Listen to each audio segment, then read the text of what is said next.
What if Draco Malfoy was sorted into Gryffindor?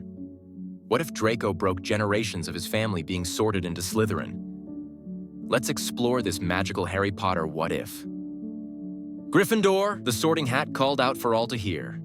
Draco Malfoy felt like his world had stopped. He had been so certain that he would be sorted into Slytherin. The Malfoy family had been in Slytherin for generations, as far back as his father could show him, and his mother came from the noble house of Black. Anyone that hadn't been sorted into Slytherin had been disowned from the family for one reason or another. Draco looked to Professor McGonagall, who had already removed the sorting hat from his head. He waited a moment, hoping that she would say there had been a mistake and that she needed to sort him again. Rather, she urged him to go take his seat. The Great Hall didn't seem to register that there was a problem. The light applauding continued. The Gryffindors cheered as they gained a new student. Only a few in the room knew of the Malfoy reputation. He slowly stepped down, taking his place at his house table and sitting as far as he could from the other students. Draco could see Crabbe and Goyle across the Great Hall, seated at the Slytherin table, sitting where he should be as well.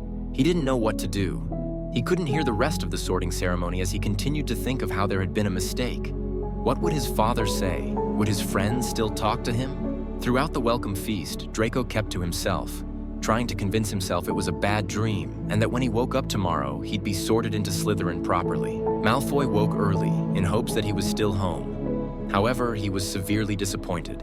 If it wasn't bad enough that he was sorted into Gryffindor, he had been roomed with an unfortunate group. Ron Weasley, Neville Longbottom, Dean Thomas, and Harry Potter. The Weasley family was known for being odd, and his father always talked about how Arthur Weasley was obsessed with muggles. The Longbottoms were an embarrassment, and Dean Thomas was a mudblood. The only sliver of hope that Draco had was Harry Potter, the boy who lived. If he could become friends with Potter, then maybe being in Gryffindor wouldn't be so bad. The other boys barely acknowledged him, though he caught them staring more than once, and it continued into breakfast. Every time Draco looked up from his food, he saw heads turn away from him, and he could feel the eyes from the Slytherin table behind him. But he didn't dare look back. He didn't know if he could handle the mocking and the laughter. Maybe we should talk to him. He could hear Potter a few students down, though he was trying to keep his voice down. Are you crazy? Ron disagreed. We were in the school for less than 10 minutes before he insulted my entire family. He got what he deserves. The morning classes were pretty uneventful. Introductions and an overview of what the class would consist of. A few basic things that anyone who had grown up in a wizarding family would understand with ease. Malfoy, a voice stopped him as he entered the Great Hall for lunch. He was a bit shocked to see Harry Potter walk up to him. Potter? Draco questioned. I wanted to apologize, Harry stated plainly. What? Draco was more confused now. For yesterday, before the sorting ceremony, I brushed you off. Harry paused for a moment, waiting to see if Draco would say anything, but continued when he didn't. If you need someone to sit with at lunch, you can sit with me and Ron. Malfoy was a bit stunned. Weasley was right. He had insulted his family as soon as they got here. Why would they want him to join them for lunch? Maybe, thanks. Draco sputtered out before going into the Great Hall. He looked to the Slytherin table, considering whether he should try to sit with Crabbe and Goyle, but he could see them staring at him and laughing. He turned his attention to the Gryffindor table, watching Potter take his seat beside Weasley. Before he could make his decision to sit with the Gryffindor boys, he was surprised to have the family owl land on his shoulder, a letter between his beak. The moment Draco took the envelope, the owl flew off. He pulled open the seal, realizing a moment too late that he had received a howler. He couldn't stop it as it opened and floated in front of him. Draco Lucius Malfoy. His father's voice snapped. The letter was not screaming as loud as he had heard others, but it had caught the attention of the other students in the Great Hall. Sorted into Gryffindor. After generations of the Malfoy family being sorted into Slytherin, this is a disgrace and a stain to the family name. Do you have any idea how this is going to look? What I'll hear from my job at the ministry? A terrible disappointment. With the letter being at its end, the envelope resealed itself and ceased floating, dropping to the floor. Draco stood frozen, staring at the letter that lay on the floor and trying his best to ignore all the stares that were aimed at him. House as his family, and his pure-blood friends that wouldn't talk to him. He tried not to think of how his parents would react, but now it was here.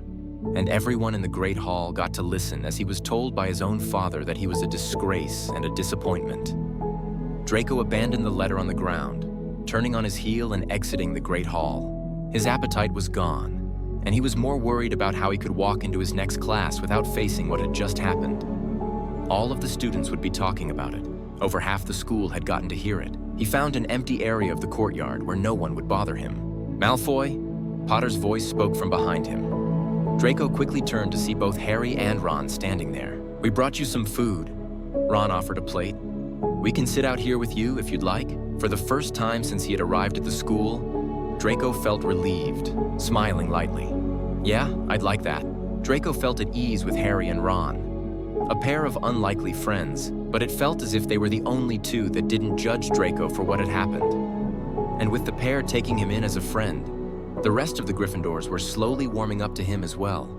The three did almost everything together. Schoolwork, meals, even their free time outside of class. Crabbe and Goyle tried to mock Draco and his new friends, but now that he felt welcomed, the mocking didn't seem to bother him. He was able to learn from Ron and Harry how poorly his father treated him. He had spent his entire life trying to prove to his father that he was just like him. But as his time at school went on, he wondered why his family thought blood purity was so important. The school year continued, and Draco seemed to forget all about the Howler and his father. Harry's problems seemed far more important. Nearly falling from his broom during his first Quidditch game, and a troll getting into the school on Halloween. Harry seemed certain that Snape was trying to kill him and was trying to get into the third-floor corridor that Dumbledore had claimed to be out of bounds. Though the distraction only lasted until the Christmas holiday, he should be going home to his family, but the thought of seeing his father made him sick. So when Harry and Ron both said they would be staying at the castle for the holiday, Draco did too. It was possible that it would only make his father more angry, but it would be easier this way. "Wake up!" Ron's shouting pulled Draco awake. "Come on, guys, wake up!" It was Christmas morning. Draco felt uncertain about how the day was going to go. He was at school with his friends, which was great and preferred than facing his father, but he had always spent Christmas with his parents. Draco and Harry made their way down to the common room, where Ron had already claimed one of the armchairs that sat close to the fireplace. He was wearing a hand-knitted jumper over his pajamas and a box of candy in his hands. "Happy Christmas! Come open your presents!" Ron motioned the two to join him. "I've got presents?" Harry seemed surprised. "Of course, Draco, you do too." Harry had received a piece of Muggle money from his aunt and uncle, though he said it wasn't worth much, as well as candy from Hermione, a hand-carved flute from Hagrid, and a green jumper from Mrs. Weasley. Draco first opened a sweater, also from Mrs. Weasley, though his was a dark blue color. He was surprised that a woman he had never met, from a family that has frequently mocked, would spend the time to knit him a sweater. "Looks like you've got a letter, too." Harry passed him a small envelope. It was written in his mother's handwriting. He should have figured that he'd hear from his parents. "Your father and I are disappointed that you did not want to come home for Christmas. There is much that needs to be discussed between us. We'll save your presents until the next holiday break. I hope to hear from you soon. I love you. Mom." It was a simple note, but it gave Draco a bit of hope that his parents hadn't cut him off completely for being sorted into Gryffindor. His mother at least still wanted to see him. But would they accept that he had become friends with Muggle-borns and blood traders?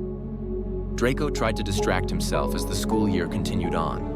He helped Ron and Harry as they attempted to learn what Snape was up to, though Draco wasn't as deeply concerned with it as they were. He focused on his schoolwork, ensuring that he kept his grades high so that his parents had one less thing to be disappointed with. When the Easter holiday came around, he forced himself to go home to see his family. He didn't want to cause any more problems than what already existed. He couldn't stop thinking of the worst-case scenario that he was walking into. His mother and father were silent when they collected him from King's Cross Station and remained quiet the entire trip back to the house. It wasn't until they entered the front door that his mother spoke up. "Draco, dear, join us in the study." She motioned for him to follow her. His father already headed up the stairs.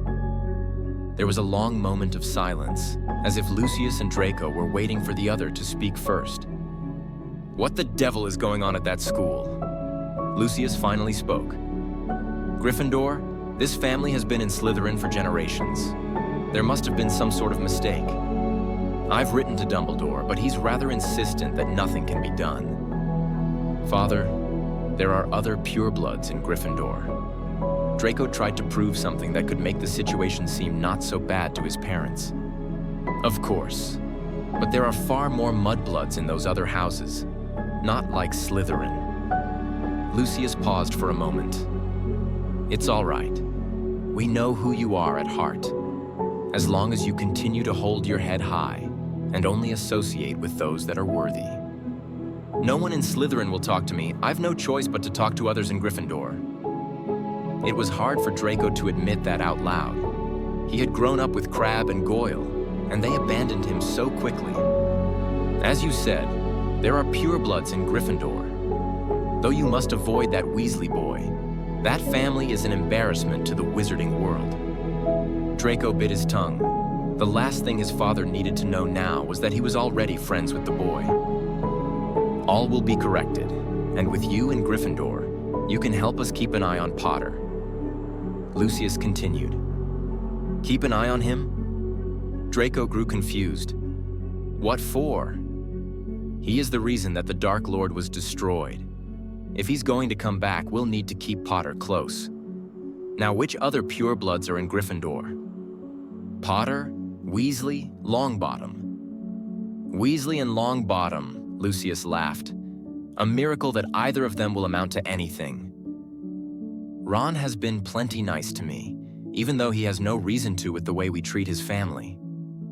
The words had left Draco's mouth before he could stop them. Things felt as if they began to move in slow motion. His father stopped and slowly turned towards him, deep concern and anger written across his face. Narcissa stood shocked, her hand coming to cover her mouth. A sudden sting came to Draco's cheek as his head jerked to the side. Lucius stood over him. Any bit of confusion he had disappeared, and now he stared down at his son with total disgust. Draco's cheek turned bright red where his father's hand had hit. "You will stop being friends with that boy immediately. And if I hear that you're talking to any of those mudbloods, I'll bring you home without a second thought." Lucius placed his hand harshly on top of Draco's shoulder. "You cannot let this small setback of your sorting influence your life." The moment his father's grip on his shoulder loosened, Draco took off. Running out of the room, he headed to his room, taking 2 steps at a time just to get away from his parents. With all of his parents' faults, he never imagined that this would happen. He wanted nothing more than to be back at school. Ron and Harry never treated him any less because he was a Malfoy. They had moved past everything his family had said and became his friend when no one else in the school would talk to him. Draco decided then he would spend the rest of the break in his room. He wouldn't have a choice for the summer holidays, but for Christmas and Easter, he would stay at school. He knew if nothing else, Harry would remain at school with him. That's our theory. What lies in store for Draco now that he's in Gryffindor? Will his friendship with Ron and Harry drastically change his outlook as the war continues to build? Harry Potter's time at Hogwarts has many magical stories. Don't forget to like and subscribe to see what other magic we uncover.